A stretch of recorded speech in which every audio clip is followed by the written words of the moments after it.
और अगर हम यूरोप की बात करें तो सुसाइड रेशो देखकर आपको इसका जवाब मिल सकता है। भी लेके आई थी स्पिनच विद चीज़। मेरी जो खुशी का एलिमेंट था ना, वो बस कहीं गायब हो गया था।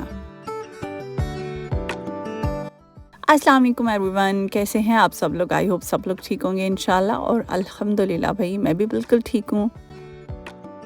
कहने को तो हम सब लोग ही ठीक होते हैं, लेकिन असल मसला खुशी का होता है, जो कि इम्पॉर्टेंट होती है। और मुझे ऐसा क्यों लगता है कि खुशी इस दुनिया से कोई पसे पर्दा ही हो चुकी है भाई। जिसको देखो वो परेशान, जिसको देखो वो टेंशन्स में। अगर आप किसी को अपनी एक टेंशन बताएंगे ना, तो अगला बंदा, मैं यकीन से कहती हूँ कि उससे बड़ी टेंशन आपको बताएगा। मुझे ऐसा लगता है कि जैसे टेंशन्स का मुकाबला चल रहा हो। और अगर हम यूरोप की बात करें तो सुसाइड रेशो देखकर आपको इसका जवाब मिल सकता है। लेकिन अगर मैं बात करूँ अपनी खुशी की, तो मेरी खुशी का यूट्यूब से क्या ताल्लुक है मैं भी बताती हूँ आपको। एनीवेज, हमारा व्लॉग वहीं से स्टार्ट हो रहा है जहाँ पे एंड हुआ था। घर में आके मैंने फिर ग्रॉसरी को निकाला, और जितनी भी ग्रॉसरी थी मैंने सोचा अपनी अपनी जगह पे रखें, जो कि बहुत मुश्किल काम लगता है। वैसे एक सच्ची बात बताऊँ, घर के सारे काम करने में ही ना मुझे खैर से मौत ही पड़ती है, लेकिन क्या हो सकता है भाई, आपको अच्छा लगे या ना लगे, आपने तो करना ही है ना। अच्छा, जिन लोगों ने कभी नहीं ट्राई किए ये वाले साल्टेड ट्विस्ट, तो आप लोग ले सकते हैं। ये लिडल से मिलते हैं और स्नैक्स वाले पोर्शन में होते हैं।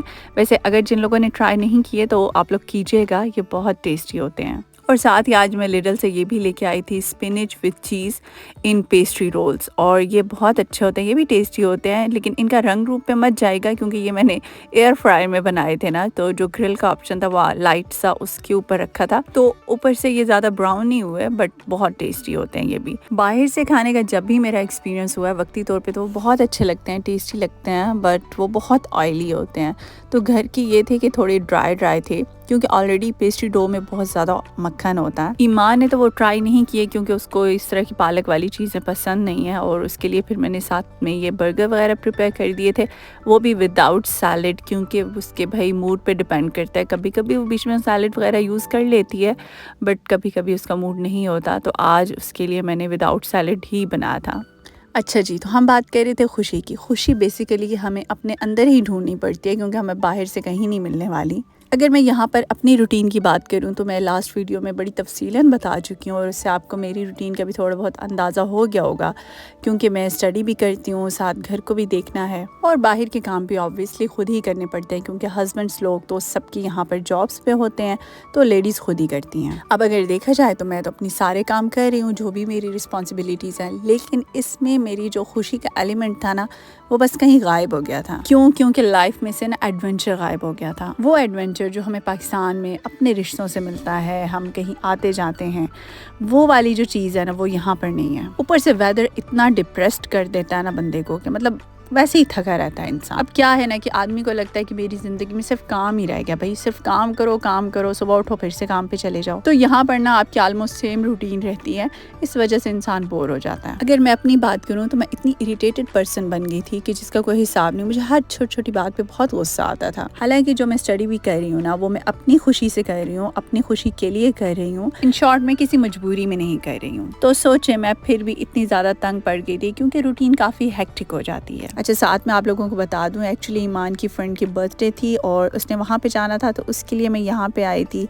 एक बैग लिया, कुछ चॉकलेट्स वगैरह बाय की, और वो आज मैडम स्कूल से सीधी फ्रेंड के साथ चली जाएगी। फ्रेंड्स मिलके खूब इंजॉय करना चाहते हैं। और आज ईमान का फ़ोन चूँकि घर से मैं ले आई थी, साथ मैंने उसे देना था, तो उसका प्रोटेक्टर भी टूटा हुआ था, तो मैंने सोचा कि उसका ग्लास प्रोटेक्टर भी लगवा दूँ। तो आज भाई फुल इवनिंग जो है ना, वो मेरा मी टाइम ही होने वाला है, क्योंकि हस्बैंड भी जॉब पे थे, ईमान वहाँ पर चली गई थी, तो आज मैं टोटली फ्री थी। और भाई मौसम की तो आप हाल अहवाल रहने ही दें, मतलब बताने के काबिल ही नहीं। इतनी ज़्यादा ठंड है, इतनी ज़्यादा ठंड है ना, कि आप बाहर जाएँ तो लिटरली आप फ्रीज़ हो जाते हैं।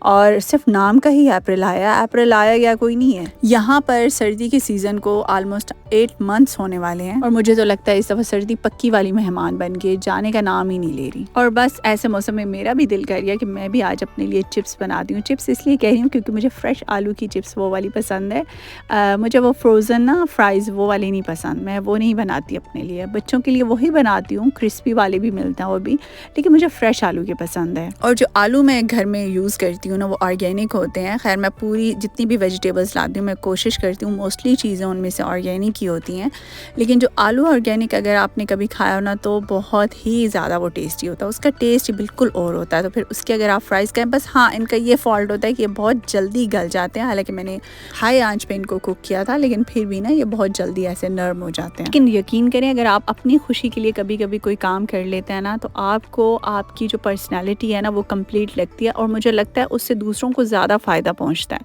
जिससे हम समझते हैं ना कि नहीं हम दूसरों से सिर्फ काम करते रहें, ये काम कर दें वो काम कर दें, लेकिन उससे आपकी अपनी अगर पर्सनालिटी डैमेज हो रही है ना, आप अपने आप को टाइम नहीं दे रहे, तो यकीन करें आप दूसरों का भी कोई भला नहीं कर रहे। खैर तो हम बात कर रहे थे यहाँ की ज़िंदगी की, तो यहाँ पर आप बिल्कुल अकेले होते हैं, आपके दोस्त भी बहुत कम होते हैं यहाँ पर। आपको मतलब इस तरह से इतनी आसानी से यहाँ पर दोस्तियाँ नहीं पाली जा सकती। और अगर मैं अपनी दोस्ती की बात करूँ तो मेरे ना मर के समझो 3 दोस्त हैं। इस तरह से कहने को दोस्त तो बहुत हैं, लेकिन जो बहुत अच्छे वाले दोस्त हैं ना वो सिर्फ मेरे 3 लोग ही। और पाकिस्तान जैसे कि मैं एक बहुत बड़ी फैमिली में से आई थी, एक भरे हुए ख़ानदान में से, तो मुझे यहाँ पर आके ना बहुत ज़्यादा अकेलापन महसूस होता था। और आपको एक और भी मज़े की बात बताती हूँ, हमारे टीचर्स भी यही कहते हैं और सर्वे भी यही कहता है कि अभी ओवरसीज़ आते हैं, फॉरेनर्स आते हैं, उनको पहले 6 मंथ्स में यहाँ पर हर चीज़ बहुत अच्छी लगती है, बहुत अट्रैक्टिव लगती है, बहुत नीट एंड क्लीन लगती है, ये ग्रीनरी बहुत अच्छी लगती है, लेकिन 6 महीने के बाद यही सब चीज़ें आपको जहर लगना स्टार्ट हो जाती हैं। और ये वाकई में ठीक बात है, मतलब मैं इस सारे प्रोसेस में से खुद गुजरी हूँ ना, क्योंकि यहाँ पर जिम्मेदारियों का इतना बोझ होता है ना जो आपको थका देता है। मे बी ये चीज़ हर आदमी पे फिट ना आए, वो लोग जो कि पाकिस्तान में बहुत मुश्किल ज़िंदगी गुजार रहे हैं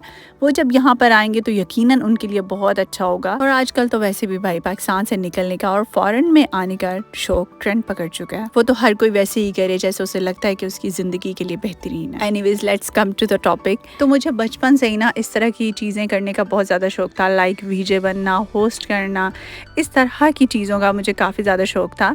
और व्लॉगिंग भी काफ़ी ज़्यादा मुझे अट्रैक्ट करती थी, बट मेरे स्केड्यूल में कहीं पर भी इसका टाइम नहीं निकलता था। और अगर कभी मैं सोचती भी थी ना तो मैं इसलिए खामोश हो जाती थी क्योंकि मुझे एडिटिंग का ना सिर और पैर पता ही नहीं था, और ना ही मुझे मतलब फिल्मिंग करने का शौक था। खैर इन सारे फ्लॉज के बावजूद एक दिन जब मैं थक हार के बैठी थी ना तो मेरे दिल में ना यकदम यूट्यूब चैनल का ख्याल आया, और जैसे ही ये ख्याल मेरे दिल में आया ना तो मुझे जैसे अंदर से एक किक मिली, जैसे एक आपको एनर्जी मिलती है ना। और मैंने उसी वक्त सर्च किया how to create YouTube channel, तो सामने मेरे ना काशिफ मजीद की एक वीडियो आ गई थी। माशाल्लाह से बहुत ही फेमस टेक यूट्यूबर हैं, उन्हें कौन नहीं जानता। खैर उनकी वीडियो से मैंने चैनल तो क्रिएट कर लिया, लेकिन अब मुझे ये नहीं पता था कि अब मैं एडिटिंग कैसे करूँगी, क्या करूँगी, किस टॉपिक पे बनाऊँगी, मतलब मुझे कुछ भी नहीं पता था। खैर मैं नेक्स्ट डे यिस्क में जाना था, मुझे कुछ थोड़ी बहुत शॉपिंग करनी थी, मैंने वहाँ से कुछ क्लिप्स लिए और उनको शाम को एडिट करके एक वीडियो बना के डाल दी। अभी वही जो मेरा फर्स्ट व्लॉग है, इंतहाई बेढंगा सा, लेकिन वो मेरी फर्स्ट अटेम्प्ट थी। और मज़े की ये बात है कि मेरी फैमिली में मतलब मेरे घर में हस्बैंड को ना ही मेरे पेरेंट्स को किसी को भी कुछ पता ही नहीं था इस बात का कि मैं ये सारे कारनामे कर चुकी हूँ। और ये इल्म होने के बावजूद कि मैंने बहुत ही बेढंगी और बहुत ही बुरी वीडियो बनाई है, बट फिर भी जो मेरी खुशी और एक्साइटमेंट का लेवल था ना वो बहुत ही ज़्यादा हाई था, और मुझे रियल जो हैप्पीनेस है ना वो अंदर से फील हो रही थी। बस फिर तो मैंने घर में भी बता दिया, क्योंकि मुझे पता चल गया था कि मैंने इसको अब कंटिन्यू करना है, क्योंकि इससे और किसी को वो पसंद आए ना आए, बट यार मुझे अपने अंदर से खुशी महसूस हो रही है कि बस ये काम तो मुझे करना ही करना है। ये मैं बहुत ही ज़्यादा खुशी से करती हूँ, इसीलिए मैंने आज तक कभी किसी को नहीं कहा कि काइंडली मेरे चैनल को सब्सक्राइब कर दें, क्योंकि सब्सक्राइब करवाना तो मेरा असल मकसद ही नहीं है, मैं तो अपनी खुशी के लिए करती हूँ।